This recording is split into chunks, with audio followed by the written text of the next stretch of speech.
12 மணியானா சூற ஒண்ணு சுத்தி வரும்.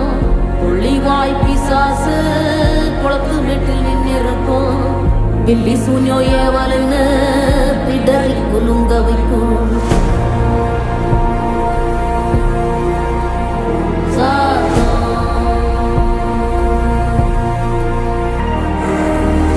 அமாவாசைக்கும் இருட்டு ஆறும் இல்ல நடுநிசி.